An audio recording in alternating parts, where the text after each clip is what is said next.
हरे कृष्ण राधे राधे। स्वागत है आप सभी भाई बहन का हमारे YouTube चैनल BS भक्ति व्रत त्योहार में।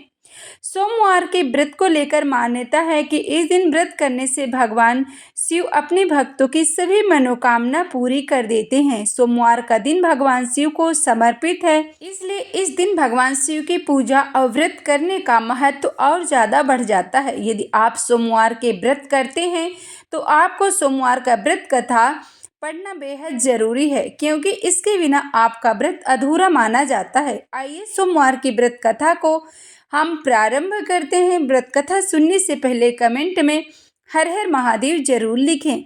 देवों के देव महादेव बहुत ही भोले भाले माने जाते हैं, इसलिए इनका नाम भोलेनाथ भी है। पौराणिक मान्यताओं के अनुसार भगवान शंकर को प्रसन्न करने के लिए किसी भी तरह के खास विशेष पूजन की आवश्यकता नहीं होती है, क्योंकि कहा जाता है कि वह तो भोले हैं और भक्त के मन से की गई क्षणिक मात्र भी भक्ति से वह प्रसन्न हो जाते हैं। अगर आप भी शिव की भक्ति और कृपा पाने के लिए सोमवार का व्रत करते हैं तो इस पावन पवित्र कथा को अवश्य सुनें।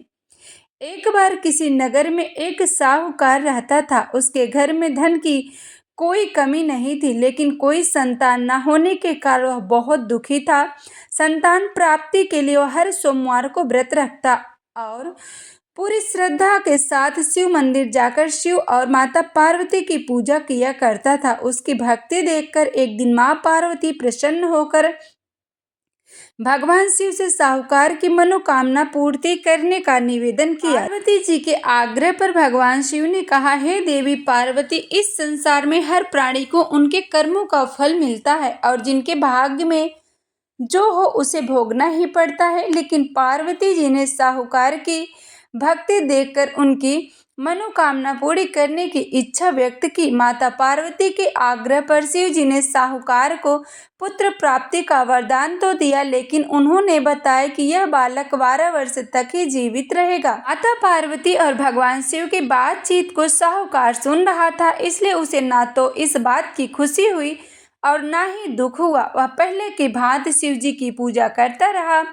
कुछ समय के बाद साहूकार की पत्नी एक पुत्र को जन्म दिया। जब वह बालक 11 वर्ष का हुआ तो उसे काशी भेज दिया गया पढ़ने के लिए। साहूकार ने पुत्र के मामा को बुलाकर उसे बहुत सारा धन देते हुए कहा कि तुम इस बालक को काशी विद्या प्राप्ति के लिए ले जाओ। तुम लोग रास्ते में यज्ञ कराते जाना और ब्राह्मणों को भोजन दक्षिणा देते हुए जाना। दोनों मामा और भांजे इसी तरह यज्ञ कराते और ब्राह्मणों को दान दक्षिणा देते काशी नगरी निकल पड़े। इस दौरान रात में एक नगर पड़ा, जहां नगर के राजा की कन्या का विवाह था, लेकिन जिस राजकुमार से उसका विवाह होने वाला था वह एक आंख से काना था।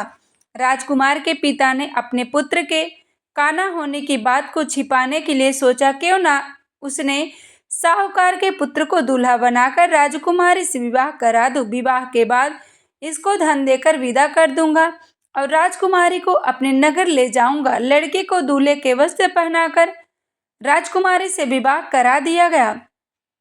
साहूकार का पुत्र ईमानदार था, उसे यह बात सही नहीं लगी, इसलिए उसने अवसर पाकर राजकुमारी के दुपट्टे पर लिखा, तुम्हारा विवाह तो मेरे साथ हुआ है, लेकिन तुम्हें जिसके संग भेजेंगे वह एक आंख से काना है। मैं तो काशी जी पढ़ने जा रहा हूँ। तब राजकुमारी ने चुन्नी पर लिखी बातें पढ़ी तो उसने अपने माता पिता को यह बात बताई। राजा ने अपनी पुत्री को विदा नहीं किया, फिर बारात वापस चली गई। दूसरी ओर साहूकार का लड़का और उसका मामा काशी पहुंचे और वहां जाकर उन्होंने यज्ञ किया। जिस दिन लड़का 12 वर्ष का हुआ उस दिन भी यज्ञ का आयोजन था।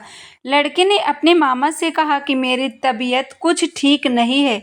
मामा ने कहा कि तुम अंदर जाकर आराम कर लो। शिव जी के वरदान अनुसार कुछ ही देर में उस बालक के प्राण निकल गए। मृत भांजे को देख उसके मामा ने विलाप करना शुरू किया। संयोग बस उसी समय शिव जी और माता पार्वती उधर से जा रहे थे। पार्वती माता ने भोलेनाथ से कहा, स्वामी, मुझे इनके रोने के स्वर सहन नहीं हो रहा है, आप इस व्यक्ति के कष्ट को अवश्य दूर करें। तब शिव जी मृत बालक के समीप गए तो वह बोले कि यह उसी साहूकार का पुत्र है जिसे मैंने 12 वर्ष की आयु का वरदान दिया था। अब इसकी आयु पूरी हो चुकी है। लेकिन मातृभाव से विभोर माता पार्वती ने कहा, हे महादेव, आप इस बालक को और आयु देने की कृपा करें, अन्यथा इसके वियोग में इसके माता पिता भी तड़प तड़प कर मर जाएंगे। माता पार्वती के पुनः आग्रह पर भगवान शिव ने उस लड़के को जीवित होने का वरदान दिया। शिव जी की कृपा से वह लड़का जीवित हो गया। शिक्षा पूरी करके लड़का मामा के साथ अपने नगर की ओर वापस चल दिया। दोनों चलते हुए उसी नगर में पहुंचे जहां उसका विवाह हुआ था। उस नगर में भी उन्होंने यज्ञ का आयोजन किया। उस लड़के के ससुर ने उसे पहचान लिया और महल में ले जाकर उसकी खातिरदारी की और अपनी पुत्री को विदा किया। इधर साहूकार और उसकी पत्नी भूखे प्यासे रहकर बेटे की प्रतीक्षा कर रहे थे। उन्होंने प्रण कर रखा था कि यदि उन्हें अपने बेटे के मृत्यु का समाचार मिला तो वह अपने प्राण त्याग देंगे, परंतु अपने बेटे के जीवित होने का समाचार पाकर बेहद प्रसन्न हुई। इसी रात भगवान शिव ने साहूकार के सपने में आकर कहा, हे श्रेष्ठी, मैंने तेरे सोमवार के व्रत करने और व्रत कथा सुनने से प्रसन्न होकर तेरे पुत्र को लंबी आयु प्रदान की है। इसी प्रकार जो कोई सोमवार का व्रत करता है या कथा सुनता है और पढ़ता है, उसके सभी दुख दूर हो जाते हैं और सभी मनोकामना पूरी हो जाती है। सभी भक्तजन इस पावन पवित्र कथा को सुन रहे हैं। ऐसी धार्मिक पावन पवित्र कथा सुनने के लिए आप चैनल को जरूर सब्सक्राइब करें ताकि इस तरह की भक्ति कथा हम सबसे पहले आपके पास पहुंचा सके। कमेंट में राधे राधे हर हर महादेव जरूर